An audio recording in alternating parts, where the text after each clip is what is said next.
அன்பான உறவுகள் அனைவருக்கும் வணக்கங்க. செந்தில் பேசுகிறதெல்லாம் கரெக்டாக தப்பா அப்படிங்கிறத கமெண்ட்ஸில் சொல்லுங்கள். ஏன்னா அவர் பேசுகிறது இந்த கட்டத்தில் ஒருத்தவங்க சோர்ந்து போயிருக்கையில் குத்தி காட்டக்கூடாது தான். ஆனாலும் சில நேரங்கள் அவர் இன்றைக்கி பேசுனதெல்லாம் கரெக்டாக தாங்க தோணுது. போலீஸுக்கு போவோம் அப்படின்னு சொல்கிறாரு. அப்போ பாண்டியன் இன்னமும் கூட தான் நினச்சதான் சட்டம் அப்படிங்கிற மாதிரியே பேசுகிறாரு. நம்ம என்ன தப்பு பண்ணோம், நம்மளாம் போக வேணாம், இல்லை அவங்க போகிறதுக்கு முன்னாடி நம்ம போகிறதான் சரின்னு சொல்கிறாரு. செந்தில் இது வரைக்கும் நான் திட்டிருக்கேங்க. ஆனால் இன்றைக்கி என்னமோ அவர் சொன்னது சரின்னு தான் தோணுது. நம்ம போகணும், அதான் நல்லது. அவங்க தப்பு பண்ணியிருக்காங்க, அவங்களே எப்படி எந்த மூஞ்சி வச்சுட்டு போவாங்க அப்படின்னு இன்னமும் தான் முடிவில் கொஞ்சம் இதாக நினைக்கிறாரு பாருங்க பாண்டியன். அதனால சிக்கலை தான் அனுபவிக்க போகிறாரு. ஆனால் ரொம்ப சண்டை போடையில் மீனா போய் தடுக்கிறாங்க. மருமகளாக கரெக்டாக நடக்கிறாங்க. இந்த நேரத்தில் பேசணுமா அப்படின்ட்டு, நான் பேச வேண்டியதை பேசி தான் தீரணும் மீனா. எப்படிலாம் பேசினாரு. ஆமாங்க, அந்த தங்கமேல கல்யாணம் பண்ணுறது புதுசுலையும் சரி, கல்யாணம் பண்ணுறதுக்கு முன்னாடி சரி, நான் பார்த்த குடும்பம் தெரிஞ்சதுக்கப்புறம் இருக்குடி நீ பீத்த குடும்பத்தை பார்த்துருக்கேன்னு எல்லாரும் தான் பேசிக்கிட்டு இருந்தோம். அன்றைக்கெல்லாம் ரொம்ப, இன்னைக்கு வேணால் பாண்டியனை பார்க்க பாவமாக இருக்கலாம், அன்னைக்கு ஆணவத்தில் தாங்க ஆடினாரு. ஓடி வந்தவங்க அப்படின்னு சொன்னது என்ன? நீங்களாம் நான் பார்த்து பண்ணி வச்ச கல்யாணம் மாதிரி இல்லை, பொண்ணு தங்க மயில் அப்படி இப்படின்னு தாங்கினது தானே, தடுக்கிறது தானே, ரொம்ப ஓவராக தாங்க நடந்துட்டாரு. அந்த விஷயத்தில் இப்போ செந்தில் சொல்கிறது கரெக்டு தான். ஆனால் நொந்த பொண்ணில் என்னமோ சொல்லுவாங்கல்ல, வேல் பாய்ச்சக்கூடாது வெந்த பொண்ணுன்னு, அந்த மாதிரி தான் பண்ணிகிட்ருக்காரு.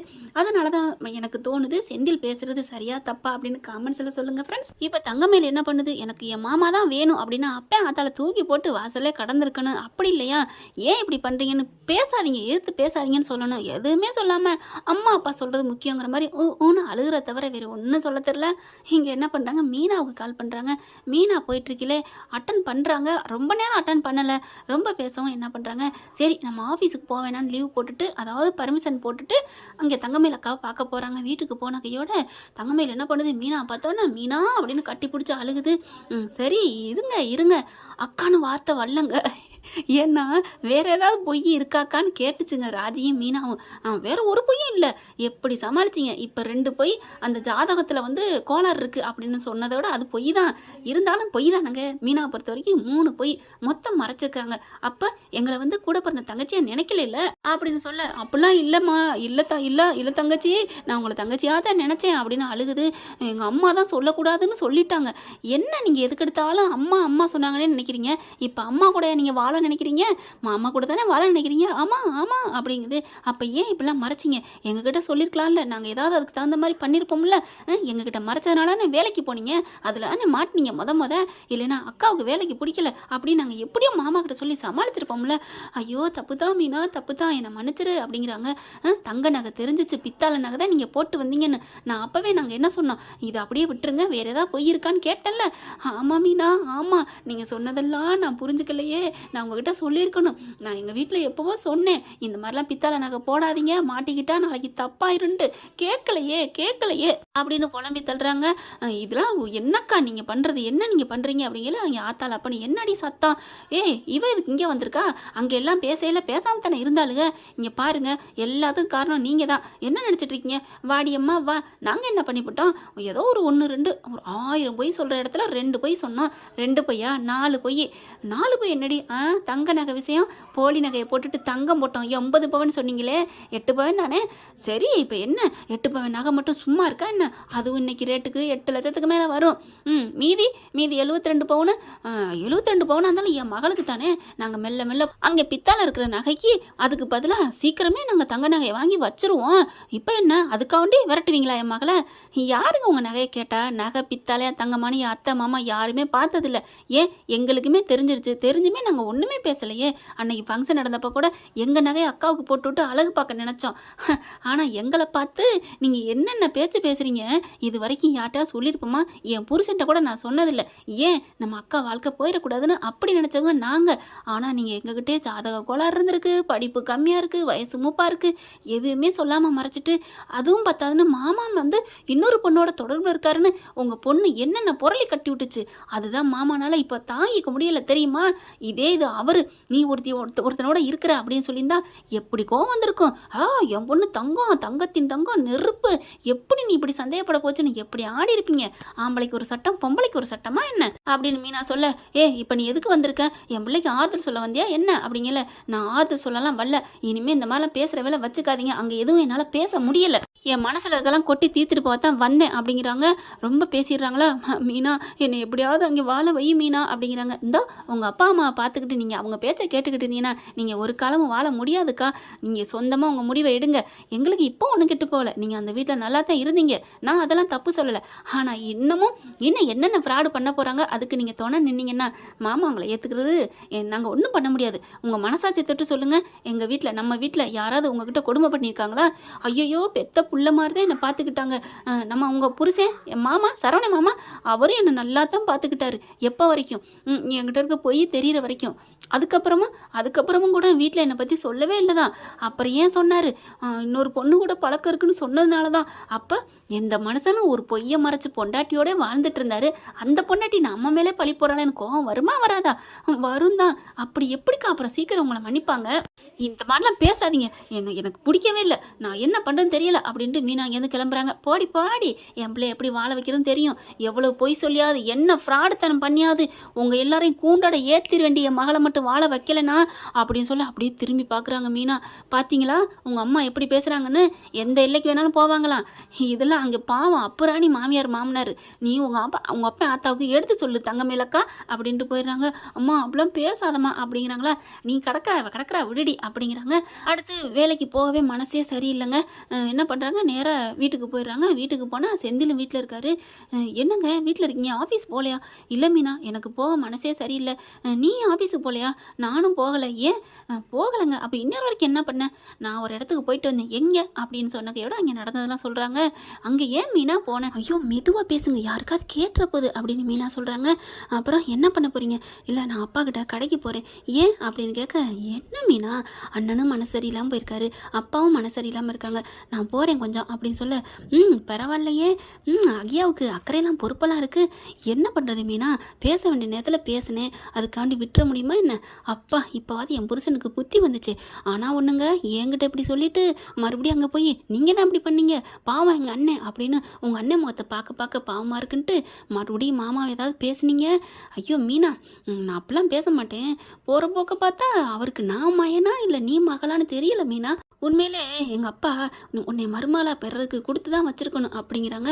ஆமாம் நீங்கள் இப்படி பாராட்டணும் தான் சொல்கிறனோ, இதெல்லாம் என்னங்க, இது சகஜம்தான். ஆனால் இங்கே பாருங்கள் மறுபடியும் சொல்கிறேன், மாமா பாவங்க அப்படிங்கிறாங்க. என்னடி ரொம்ப பாவமாங்கிற, நான் கிளம்புறேன் அப்படிங்கிறாங்க.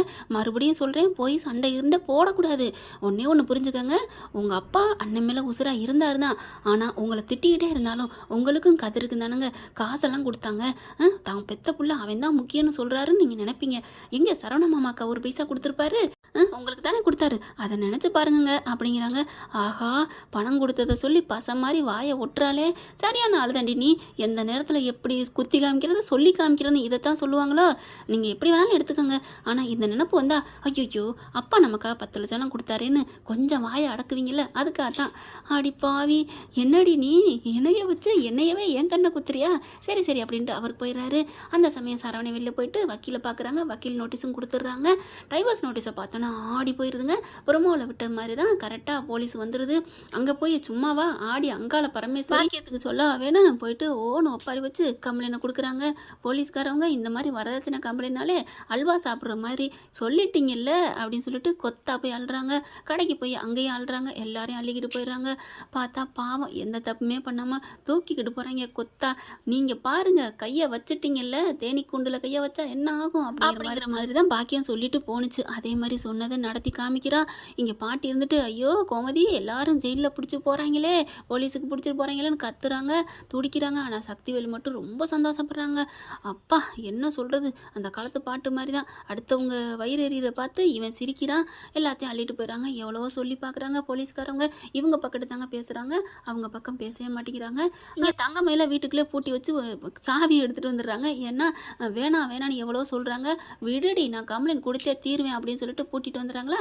சரிங்க எங்கே அந்த பொண்ணு அதை காமிங்க அப்படிங்கிறாங்க. ஆமாம் அப்படிங்கல. என் பொண்ணு அதெல்லாம் இங்கெல்லாம் வர முடியாது, அவள் எவ்வளோ கஷ்டத்தில் நொந்துக்கிட்டு இருக்கா அப்படின்னு சொல்லி சமாளிக்கிறாங்க. இங்கே பாருங்க அதெல்லாம் முடியாது, எங்களுக்கு வந்து அந்த பொண்ணை வர வைங்க, அந்த பொண்ணு சொல்லட்டும் அப்படின்னு சொல்ல, ஏமா உங்கள் பொண்ணை வர சொல்லுங்க அப்படிங்கிறாங்க. தங்கமேல் அப்படியே பாக்கியம் முழிக்குது. ஆஹா தங்கமேல் வந்தானா அவங்க பக்கம் பேசிடுவாளே, மாமா தான் முக்கியம்னு சொல்லிட்டு இப்போ என்ன பண்ணுன்னு தெரியலையே, பார்த்துக்குவோம் அப்படி சொல்லிட்டு இங்கே பாருங்க இவங்களெல்லாம் உள்ளார வச்சு நொங்கடுங்க, அப்போ தான் சரிப்பட்டு வரும். அடுத்து தங்கமேலையும் வர சொல்லிடுறாங்க. போயிட்டு கையில் காலில் விழுந்து இங்கே பாருடி இன்னைக்கு மட்டும் நீ ஆமான்னு சொல்லிடு, அதுக்கப்புறம் அவங்கள பயமுறுத்திட்டு கடைசியாக வாபஸ் வாங்குவோம். உடனே வாபஸ் வாங்கினா அவங்களுக்கு உன் அருமை தெரியாதுடி மயிலு, உனக்கு அத்தனடி அம்மா போராடுறேன் அப்படிங்கிறாங்க. முடியவே முடியாதுன்னு சொல்கிறாங்க. நீ மட்டும் மாட்டேன்னு சொன்ன, இங்கே பாரு பாட்டில் அப்படின்னு சொல்லிட்டு வர்ற வழியிலே கடையிலே வாங்கிட்டு வந்துடுறாங்க. இதை நான் குடிச்சிட்டு நான் போய் சேர்ந்துருவேன் அப்படிங்கிறாங்களா. ஐயோ அம்மா அப்படிலாம் பண்ணிடாதம்மா, எனக்கா நீ தாம்மா இருக்கிற, அது தெரிஞ்சால் வந்து சொல்லுடி அப்படின்னு கூட்டிகிட்டு வராங்களா. அவங்க அப்பையும் பார்க்குறேன். ஏன் பாக்கியம் நீ பாட்டுக்கு ஏதாவது குடிச்சிட்டு போயிடாத பாக்கியம், எனக்கு நீ இல்லைன்னா சோத்துக்கு நான் வலிக்கு எங்கே போவேன் அப்படின்னு சொன்னேன்னு ரொம்ப தான் அக்கறைப்பட்டியோன்னு நினச்சிட்டேன்யா, கடைசியாக சோத்துக்காக என்ன நினைக்கிறியா. இல்லை பாக்கியம் அதுவும் ஒரு காரணம்தான், இருந்தாலும் நீ இல்லாமல் என்னால் இருக்க முடியாது பாக்கியம் அப்படிங்கிறாரு. என்னையா லூஸ் மாதிரி பேசுகிற, நான் என்ன கிறுக்கியா, இதுகளுக்கெல்லாம் நான் உயிரை விடுறதுக்கு. இது என்ன தெரியுமா, என்ன இப்படி திறக்கிறாங்க, இந்தா நீ கொஞ்சம் நக்கிக்க நான் கொஞ்சம் நக்கிக்கிறேன். என்னடி பாக்கியம் இனிக்குது, இது சும்மா தேனை வாங்கிட்டு வந்தேன், நானாவது விஷம் வாங்குறது, ஆட போயா அப்படின்னு சொல்லல. அப்படி தங்கமேல் அங்கே தள்ளி நிற்கிது. சரி வா அவள் காதில் விழுந்துரும் அப்படின்னு சொல்லிட்டு கூட்டிகிட்டு ஸ்டேஷனுக்கு போகிறாங்க. அங்கே பார்த்தா பாக்கியம் சொன்ன மாதிரியே எல்லாத்தையும் ஒப்பிச்சிருதா. தங்கமேல் இப்படி சொன்னோன்னே செம்ம காண்டாகிறாங்க மீனா ராஜிலாம். என்னக்கா இப்படி சொன்னால் நீங்கள் எப்படிக்கா வாழ முடியும். இல்லை எங்கள் அம்மா உயிரை விட்டுருவேன்னு சொன்னாங்க மீனா, அதனால தான் மீனா, இன்னமும் உங்கள் அம்மா முந்தனை பிடிக்கிறீங்கல்ல, உங்களுக்கு நான் ஒன்றும் சொல்லலை அப்படிங்கிறாங்க. அடுத்து இவங்க என்ன பண்ணுறாங்க, கேஸாக போட்டுறாங்க. கோர்ட்டுக்கும் கேஸு போயிடுது, வாதாடுறாங்க. 2 தரப்பும் கொய்யன்னு ஒரே சண்டையாக இருக்குது. மீனா என்ன பண்ணுறாங்க, தனக்கான ஒரு ஆயுதத்தை கொண்டு வந்து கொடுக்குறாங்க. வழக்கு ஒரு உச்சக்கட்டத்துக்கு போயிட்டுருக்கையில் இந்த மாதிரி 80 பவுன் நகை போட்டாங்க, 80 பவுனையும் கொடுக்க சொல்லுங்கள், இல்லைன்னா பொண்ணை வாழ சொல்லுங்கள் அப்படிங்கிறாங்க. வச்சுக்கட்டும் யார் இல்லைன்னு சொன்னா அப்படின்னு 80 பவுனையும் கொண்டாந்து கொடுக்குறாங்க. பார்த்தா அம்புட்டும் போலி நகையாக இருக்குது. என்னது போலி நகையா, ஐயோ இதையும் வச்சு சுருட்டிட்டாங்களா அப்படின்னு சொல்லி பாக்கி அழுகுறாங்க. என்ன நடக்குதுங்க, இது கோர்ட்டா இல்லை சந்த மடமா அப்படின்னு கேட்குறாங்க. அதெல்லாம் முடியாது, எல்லா நகையும் இவங்க தான் ஏமாற்றிட்டாங்க அப்படின்னு சொல்லல. மீனா என்ன பண்ணுறாங்க, ஒரு கட்டத்துக்கு மேலே பொறுக்க முடியல, நான் எல்லா உண்மையும் நான் சொல்கிறேன் அப்படின்னு சொல்லிட்டு கூண்டில் ஏறுறாங்க. இவங்க போட்டது எல்லாமே பித்தளை நகை அப்படிங்கிறாங்களா. ராஜி மீனா ஒன்றாவே கூண்டில் ஏறி பேசுகிறாங்க. இல்லை இவங்க 2 பேரும் அந்த வீட்டுக்கு ஃபேவராக இருக்காளுங்க, அதனால தான் அப்படி பேசுகிறாளுங்க அப்படின்னு சொல்ல, நாங்கள் ஒன்று கேட்குறோம், தங்கமேல் அக்காவை நாங்கள் ஒரே ஒரு வார்த்தை கேட்குறோம், அதுக்கப்புறம் அந்த கேஸுக்கு நீங்கள் தீர்ப்பு சொல்லுங்கள் அப்படிங்கிறாங்க. தங்கமேல் எதிர்த்தாப்புல கூண்டில் நிற்கிது. நீங்கள் சொல்லுங்கக்கா, உண்மையிலே அவங்க உங்கள் அம்மா அப்பா போட்டது தங்க நகையா அப்படின்னு கேட்க, அப்படின்னு முழிக்குது. பாக்கியம் சொல்லுடி அப்படின்னு சொல்லல. ஆமாம் அப்படின்னு கொஞ்சம் கூட நெஞ்சஞ்சாமல் போய் சொல்லுதா. என்னது தங்க நகையா, என்னக்கா அவங்களுக்கு வேணால் தெரியாமல் இருக்கலாம், ஆனால் எங்களுக்கு தெரியுமில்ல இது தங்க நகை இல்லைக்கா பித்தளை நகை தானே அப்படிங்கல. இல்லையே நீங்கள் கூட சொன்னீங்களேக்கா, என்னை யார்ட்டையும் காட்டி கொடுத்துறாதீங்க, இது பித்தளை நகை தானே சொன்னீங்களே அப்படிங்கல. நான் எப்போ சொன்னேன், அதெல்லாம் சொல்லவே இல்லையே. ஓ சொல்லவே இல்லையா அப்படின்னு சொல்லிட்டு, இனிமேல் உங்களை காப்பாற்ற முடியாதுக்கா, காப்பாற்ற முடியாது அப்படிங்கிறாங்க. அதுக்கப்புறம் நீதிபதி என்னதான் இதுக்கு ஆதாரம் வச்சுருக்கீங்க சொல்லுங்கள் அப்படிங்கிறாங்க. இல்லையா இந்த பொண்ணுகிட்ட வரதட்சணை கேட்டு கொடுமைப்படுத்தின கேஸுக்கு அவங்க எல்லாரும் எப்படியும் குறைஞ்சபட்சம் ஒரு 10 வருஷமாவது தண்டனை கொடுக்கப்படும் அப்படின்னு சொல்கிறாங்களே. நில்லுங்க யுவரான, நான் ஒரு ஆதாரம் வச்சுருக்கேன், அதை கொடுக்கலாமா அப்படின்னு மீனா சொல்கிறாங்க. ஆதாரமா, என்ன ஆதாரமாக இருக்கும் அப்படின்னு பாக்கியம் பார்க்குறாங்க. சக்திவேல் குமாரவேல் எல்லாம் முத்துவேலேருந்து எல்லாம் வந்துடுறாங்க. பார்க்குறாங்க என்னம்மா ஆதாரம் அப்படிங்கல. இதோ நான் தரேன் அப்படின்னு தன்னோட மொபைல் எடுக்கிறாங்க. அதை எடுத்து அப்படியே காமிக்கிறாங்க. நீதிபதிட்டையும் கொடுக்குறாங்க. பார்த்தா மீனா அந்த தங்கமேல் வீட்டுக்கு போனாங்க இல்லையா, அது அப்படியே ரெக்கார்டாக இருக்குது. இந்த மாதிரி தங்க நகை தான், ஆனால் என்ன பண்ணுறது பித்தளை நகையை தான் போட்டாங்க, எங்கள் அம்மா சொல்லித்தான் நான் செஞ்சேன் அப்படி இப்படின்னு எல்லாம் பேசுனது பூரா இருக்குது. அப்போது ஆக மொத்தம் நீங்கள் போட்டது எல்லாம் பித்தளை நகையா அப்படின்னு சொன்ன கையோட பாக்கி என்ன பண்ணுது, ஐயோ இதெல்லாம் சும்மா இப்போ எல்லாரும் சொல்கிறாங்களே அந்த மாதிரி இவ ஏதோ பண்ணியிருக்கிறா, இல்லை நாங்கள் எங்கள் நகை தான் போட்டோம், தங்க நகை தான் போட்டோம். ஓ தங்க நகை தான் போட்டிங்களா, அப்போ எங்கே வாங்கினீங்க, என்ன வேலை பார்க்குறீங்க, சொத்து சோகம் ஏது, இவர் எந்த வேலை பார்க்குறாரு, வேலையே இல்லாமல் எங்கள் மாமனார் கடையில் 5க்கு 10 சம்பளத்துக்கு வந்து வேலைக்கு இருந்தா யுவரானர் அப்படிங்கிறாங்க. என்னவா சொல்கிறீங்க, ஆமாம் இவங்கெல்லாம் 80 பவுன் வாங்கியிருந்தா எப்படி ரசீது வச்சுருப்பாங்களே அதை கொடுக்க சொல்லுங்கள் அப்படிங்கிறாங்க. ஒன்றுமே பண்ண முடியல, ஆடி போகிறாங்க. அது வந்து வருஷம் ஆச்சு, இன்னுமா ரசீதை வச்சுருப்பாங்க. என்னது வருஷம் ஆச்சுன்னா சரி, எந்த கடையில் வாங்குனீங்க? அது இங்கே தான் நம்ம ஊரில் இருக்க கடையில் தான். அப்போ அந்த கடையிலேருந்து கூட்டிகிட்டு போய் காமிக்கிறீங்களா? இவரான இப்போவே கூப்பிட்டு போக சொல்லுங்கள். இப்போவே நான் அவங்க மட்டும் ஆமாம் இவங்க வாங்கினாங்க அப்படின்னு சொன்னால் நாங்கள் என்ன நீங்கள் தீர்ப்பு கொடுத்தா நாங்கள் ஏற்றுக்குறோம் அப்படிங்கிறாங்களா. சரின்னு சொல்லிட்டு போலீஸை வர வைக்கிறாங்க. இவங்களோட போயிட்டு எந்த கடையில் வாங்கினாங்கன்னு கேளுங்க அப்படிங்கிறாங்களா. அப்படின்னு நடுங்குது. இல்லை இவரான நாங்கள் அப்படிங்கிறாங்க. அப்போ இந்த ரெக்கார்டில் இருக்க உண்மை தானே அப்படிங்கிற ஒன்றும் சொல்ல முடியலை. உண்மைதான் இவரான, அங்கே இங்கே இருக்கவங்க எல்லார் குரலுமா எனக்கு தெரியும் பாருங்கள், நான் நேற்று போனேன், அங்கே எல்லாத்தையும் ரெக்கார்ட் பண்ணேன். தங்கமேலக்கா சொல்லுங்கக்கா அப்படிங்கல. வேறு வழியே இல்லை. ஆமாம் மீனா வந்தது உண்மைதான், நாங்கள் பேசுனதெல்லாம் உண்மைதான் அப்படின்னு சொன்ன கையோட அப்புறம் என்ன எல்லாம் உண்மைன்னு சொல்லிட்டாங்கல்ல. நீ வந்தது உண்மைன்னு சொல்கிறா, ஆனால் நாங்கள் போட்டது தங்க நகை தான். ஏமா மறுபடியும் என்னம்மா பொய் சொல்லிட்டு இருக்கீங்க அப்படின்னு சொல்ல, அப்புறம் வக்கீல் சொல்கிறாங்க, நீதிபதிக்கு எல்லாம் தெரிஞ்சு போச்சு, இந்த குடும்பம் தான் ஃப்ராடு குடும்பம் அப்படின்ட்டு. நீங்கள் நகை வாங்கினதுக்கு எங்கே வாங்கினேன்னு சொல்ல மாட்டேங்கிறீங்க, ரசீது இல்லைன்னு சொல்கிறீங்க. அவங்க வீட்டில் வந்து அவங்க பொண்ணு பேசுனதுக்கு உங்கள் பொண்ணு எல்லா உண்மையும் சொல்லியிருக்கு. இதுக்கு மேலே என்னம்மா ஆதாரம் வேணும்? அந்த குடும்பத்து மேலே உங்களுக்கு அவ்வளோ என்ன பழியா அப்படின்னு கேட்க, ஐயா அதெல்லாம் ஒன்றும் இல்லையா, என்னை மன்னிச்சிருங்கய்யா, நான் உண்மையை சொல்லிடுறேன். என் பொண்ணு அந்த வீட்டில் வாழணும், தெரியாமல் நாங்கள் தப்பு சொல்லிட்டோம், அவ்வளோதான். என் பொண்ணை மட்டும் வாழ வைங்கய்யா, எங்களை மன்னிப்பு கேட்குறேன்யா அப்படின்னு பாக்கியம் சொல்ல, உடனே பார்க்குறாங்க வக்கீல் பேசுகிறாரு. நம்ம சரவண வக்கீல், என்னம்மா 8 நாள் குடும்பம் எப்படி இல்லைன்னா காலப்படின்னு சொல்கிற மாதிரி இப்படி பேசுகிறீங்களா?